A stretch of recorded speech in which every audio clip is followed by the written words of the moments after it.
Hi friends, இன்றைக்கி நம்ம பார்க்க போகிறது துவரம் பருப்பு. தேவையான இன்க்ரீடியன்ஸ் பார்க்கலாம். கொஞ்சம் கருவேப்பிலை, ஒரு ஸ்பூன் கடுகுலந்தம் பருப்பு, 50 கிராம்ஸ் ஆஃப் சின்ன வெங்காயம், ஒரு ஸ்பூன் சீரகம், ஒரு ஸ்பூன் மஞ்சள் பொடி, 5 வெள்ளை பூண்டு, 10 பச்சை மிளகாய் எடுத்துக்கோங்க. 400 கிராம்ஸ் துவரம் பருப்பு எடுத்துக்கோங்க. 400 கிராம் பருப்பு எடுத்துருக்கோம். துவரம் பருப்பு நல்லா வாஷ் பண்ணிவிட்டு போட்டுக்கோங்க.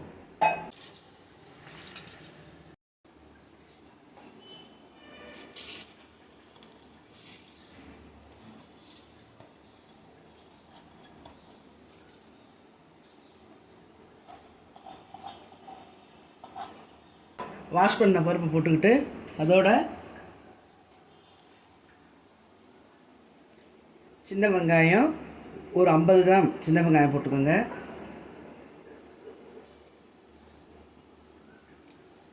ஒரு ஸ்பூன் சீரகம், ஒரு 10 பச்சை மிளகா, 4 பல்லு பூண்டு போட்டுக்கோங்க. அது கூடவே கொஞ்சம் மஞ்சள் பொடி.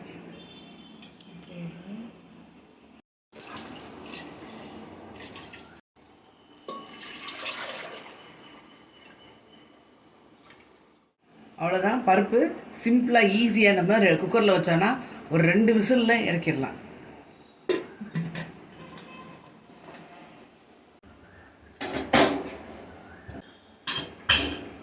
இப்போ சைட் பை சைடாக பருப்பு வெந்துக்கிட்டு இருக்க குக்கரில் இன்னொரு குக்கரில் நம்ம முருங்கைக்கீரையை தாளித்து விட்டுக்கலாம்.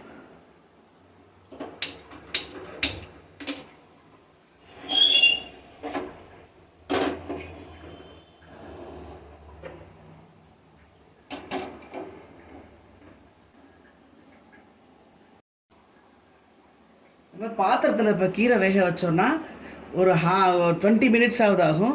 குக்கரில் அப்படி இல்லை, ஒரே விசில் எடுத்துடணும். ரொம்ப நேரம் முருங்கைக்கீரையை குக் பண்ணோன்னா அதில் இருக்க விட்டமின்ஸ் எல்லாம் போயிடும்னு சொல்லுவாங்க. அதனால் ஒரே விசிலில் குக்கரில் டைட் பண்ணி இறக்கிடலாம். இறக்கிட்டு தேங்காய் போட்டு இறக்கலாம். நாங்கள் ரைஸுமே எப்பயுமே வடித்து தான் சாப்பிடுவோம். ஸோ ரைஸ் நம்ம வடிக்கிறதுக்கு அதே ஒரு ஸ்டவ்வில் வச்சாச்சு. கொஞ்சம் உப்பு ஆட் பண்ணி வச்சிட்டோம். ஒரு சைட் ரைஸ் பாயில் ஆகிட்டுருக்கு. நெக்ஸ்ட் நம்ம கீரையுமே நல்லா வெந்துருச்சு. நம்ம கீரையோட ஃபுல் இன்க்ரீடியன்ஸை நம்ம ஷார்ட்ஸில் போட்டிருக்கோம். அதை நீங்கள் நல்லா பாருங்கள். அது ரொம்ப டேஸ்டியாக, ரொம்ப சிம்பிளான ரெசிப்பியாக போட்டிருக்கோம். நம்ம ஷார்ட்ஸில் போட்டிருக்கோம், நீங்கள் எடுத்து பாருங்கள். இப்போ 2 விசில் வந்துருச்சு பருப்பு. அதை எடுத்து தனியாக வச்சுக்கலாம். இப்போ பருப்பு தாளிச்சுக்கிடுவோம்.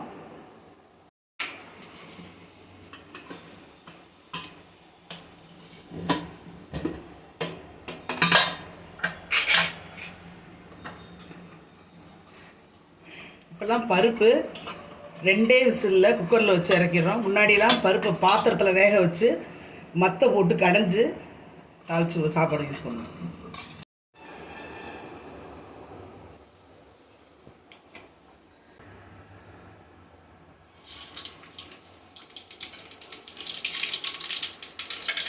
இப்போ கடுகு பருப்பு வெடிச்சிருச்சு. இப்போ கருவேப்பிலை போட்டு தாளிச்சிடலாம்.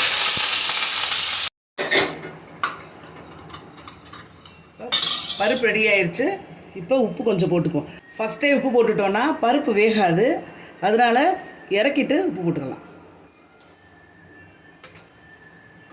நல்லா மிக்ஸ் பண்ணிட்டீங்கன்னா அது பருப்போட மிங்கில் ஆகிக்கும்.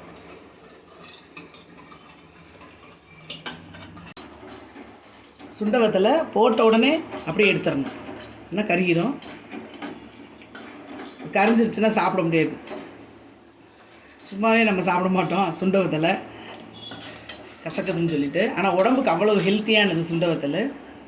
வாரத்துக்கு ஒரு தடவை சேர்த்துக்கிட்டிங்கன்னா உடம்புக்கு நல்லது. சாம்பார் சாதம், பருப்பு சாதம் இதோட சும்மா ஒரு நாளைக்கு 4 வத்தல் சாப்பிட்டோன்னா ஹெல்த்தியாக இருக்கும் உடம்புக்கு. சாதம் வடிச்சிட்டோம். இப்போ அதை இறக்கிடுவோம். பருப்பு இப்போ ரெடி ஆயிடுச்சு. ரொம்ப ஹெல்த்தியானது. இப்போ நம்ம வீட்டில் என்னென்ன டிஷ்ஷஸ் பண்ணோன்னு பார்க்கலாம். பருப்பு வச்சுருக்கோம். நெக்ஸ்ட் முருங்கைக்கீரை, சுண்டவத்தல் பொரித்து வச்சுருக்கோம். நெக்ஸ்ட்டு ரைஸ் வடிச்சது. அப்புறம் நமக்கு எல்லாருக்கும் பிடிச்ச ஃபேவரட்டான ஊறுகாய். இப்போ எல்லா டிஷ்ஷுமே சூப்பராக ப்ரிப்பேர் பண்ணியாச்சு. வாங்க சாப்பிட்லாம். ஆக்சுவலாக பருப்பு வந்து ரொம்ப ஹெல்த்தி உடம்புக்கு, ப்ரோட்டீன்ஸ் அதிகமாகும். அதே மாதிரி முருங்கைக்கீரையுமே ரொம்ப ரொம்ப நல்லது உடம்புக்கு, ஹேர் க்ரோத்துக்கு, ஐஸ்க்கு, அப்புறம் வந்துட்டு நமக்கு பிளட்டு இல்லைன்னா ஹீமோக்ளோபின் இன்க்ரீஸ் பண்ணும்.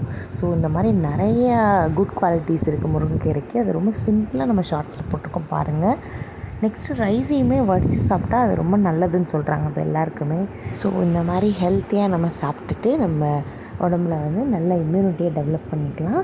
ஸோ இந்த வீடியோ பிடிச்சிருந்தால் லைக் பண்ணுங்கள், ஷேர் பண்ணுங்கள், சப்ஸ்கிரைப் பண்ணுங்கள்.